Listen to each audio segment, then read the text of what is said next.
ये तो विजयनगर नाम का एक बहुत ही समृद्ध राज्य हुआ करता था, जिसकी मिसालें आसपास के राज्यों में दी जाती थी।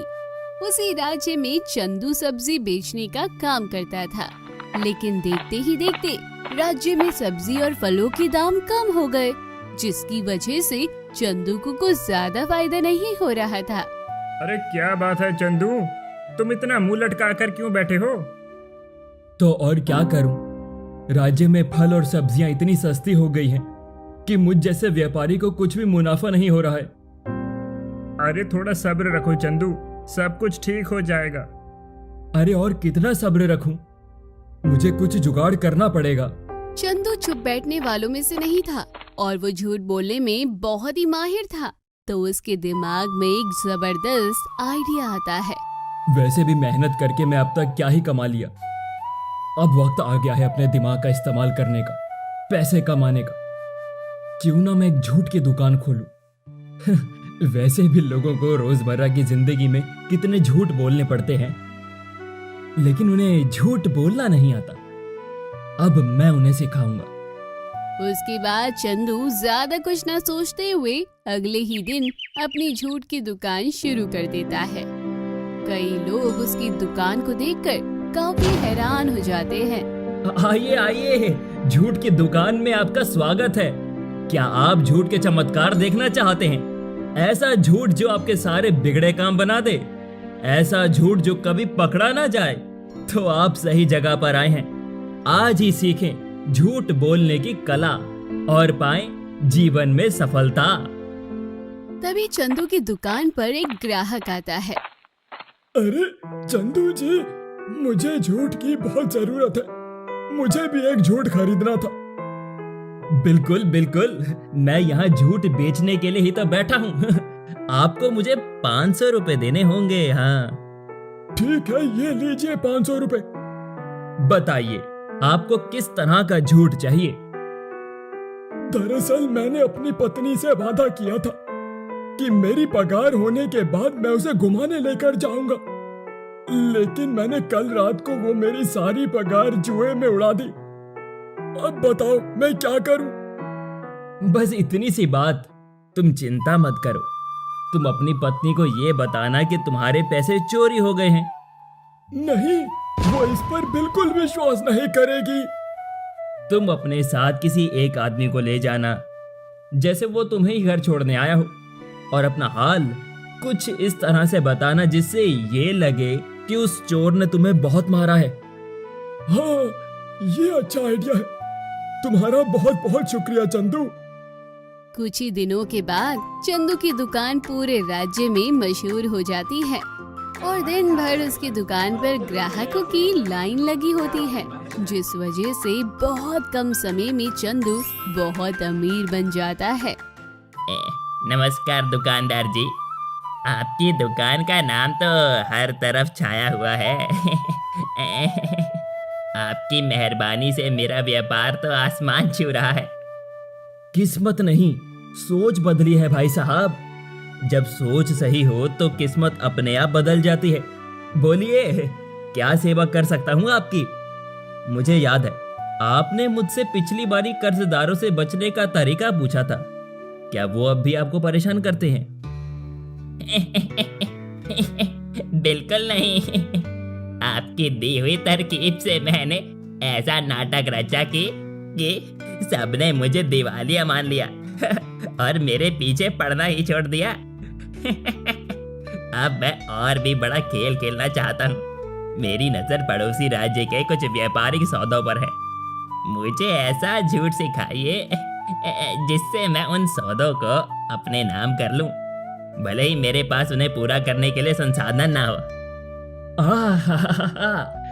ये तो बड़ा रोचक मामला है। ये सिर्फ व्यापारिक दाव पेच नहीं, ये तो साम्राज्यवादी चाल है। इसके लिए आपको 5000 रुपए देने होंगे, क्योंकि ये कोई मामूली झूठ नहीं, ये तो सपनों का सौदा है, जिसमें आप दूसरे व्यापारियों को मीठे जाल में फांसेंगे और आप माला माल हो जाएंगे। हाँ? 5000? ये तो बहुत ज्यादा है। जनाब, ये झूठ की कीमत है, धोखे की नहीं। धोखे में पकड़े जाने का डर रहता है, मेरे झूठ में नहीं। सोचिए, जब एक बार आप पड़ोसी राज्य में अपना वर्चस्व स्थापित कर लेंगे तो। ठीक है, मैं तैयार हूँ।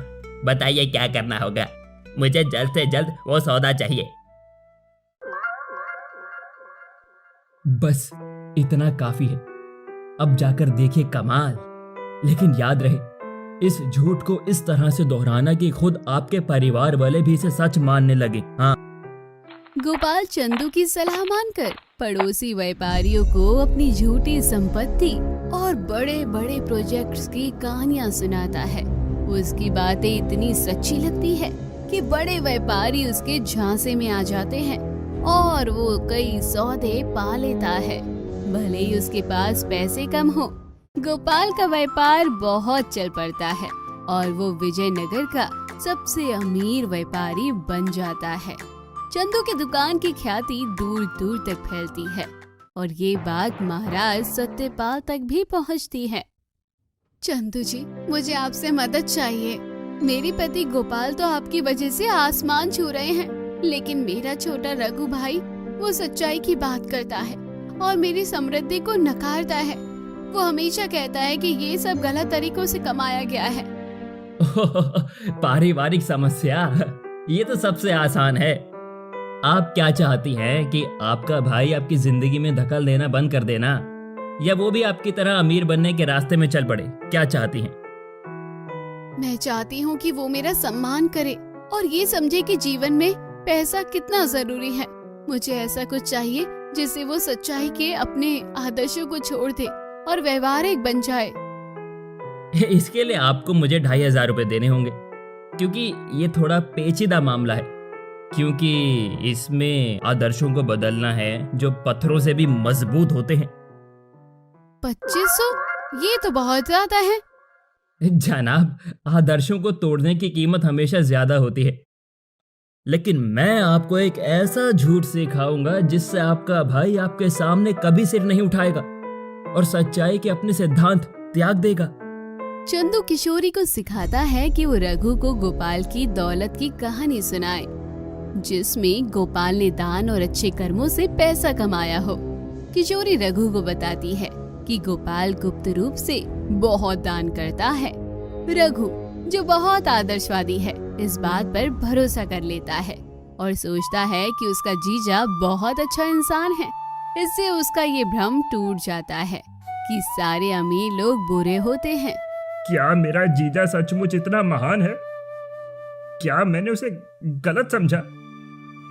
शायद पैसा हमेशा बुरा नहीं होता, अगर उसे सही तरीके से इस्तेमाल किया जाए। उसके बाद विक्रम सिंह नाम का एक समाज सेवक चंदू की दुकान पर आता है। नमस्ते चंदू जी, मुझे आपसे एक और मदद चाहिए। आपने मुझे सेठ धनराज से पाठशाला बनवाने में मदद की थी, लेकिन अब उस पाठशाला में बच्चों के लिए किताबें और अन्य सामग्री खरीदने के लिए पैसे नहीं हैं। बोलिए, क्या मैं आपकी क्या सेवा कर सकता हूँ? समाज सेवक जी, ये तो नेक काम है, लेकिन नेक काम में भी पैसे लगते हैं। मुझे ऐसा झूठ सिखाओ जिससे सेठ धनराज फिर से दान करे और पाठशाला में सारी सामग्री उपलब्ध हो जाए। ये थोड़ा आसान है। एक बार लालच पकड़ ले तो उसे छोड़ना मुश्किल होता है। इसके लिए आपको 1500 रुपए लगेंगे। ये झूठ उसके लालच को ही उसके विरुद्ध फिर से इस्तेमाल करेगा। ठीक है, मैं 1500 देने के लिए तैयार हूँ। आप सेठ धनराज से ये कहना कि आपने राजा से बात कर ली है और वो पाठशाला को बेहतर बनाने के लिए बहुत सारा धन देने वाले हैं। अगर आपकी मदद नहीं करेंगे तो मैं किसी और सेठ से मांग लूंगा। ये तो कमाल का आइडिया है।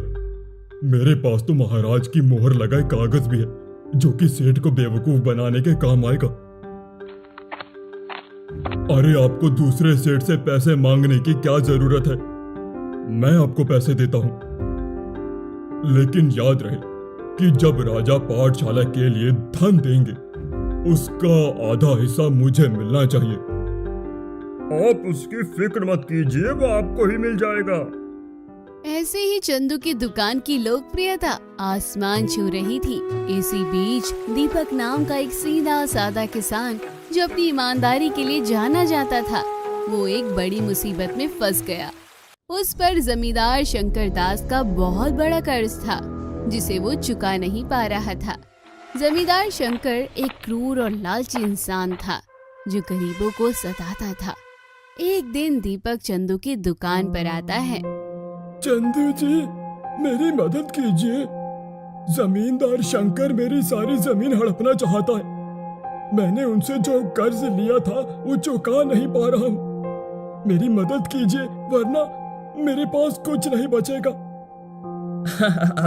शंकर दास, वो तो एक पुराना दुश्मन है, तुम्हारी समस्या का समाधान है, लेकिन कीमत चुकानी है। कीमत चुकाने की हिम्मत है? मेरे पास पैसे नहीं है, लेकिन मैं कुछ भी करने को तैयार हूँ। मैं अपनी जमीन नहीं खो सकता। ठीक है, ये मेरा नेक काम समझो। मैं तुम्हें एक ऐसा झूठ सिखाऊंगा जिसे शंकर दास खुद तुम्हें कर्ज से मुक्त कर देगा और तुम्हारी जमीन भी वापस कर देगा, देखना।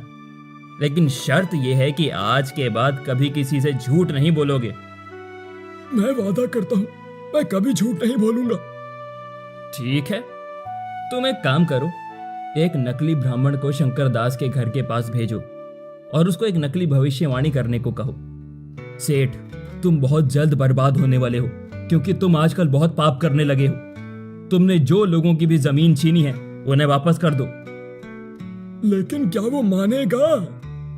मैं ऐसे ही किसी को झूठ नहीं बताता हूँ। शंकर दास एक बहुत अंधविश्वासी आदमी है, वो तुरंत विश्वास कर लेगा। आपका बहुत बहुत धन्यवाद, आपने मेरा काम आसान कर दिया।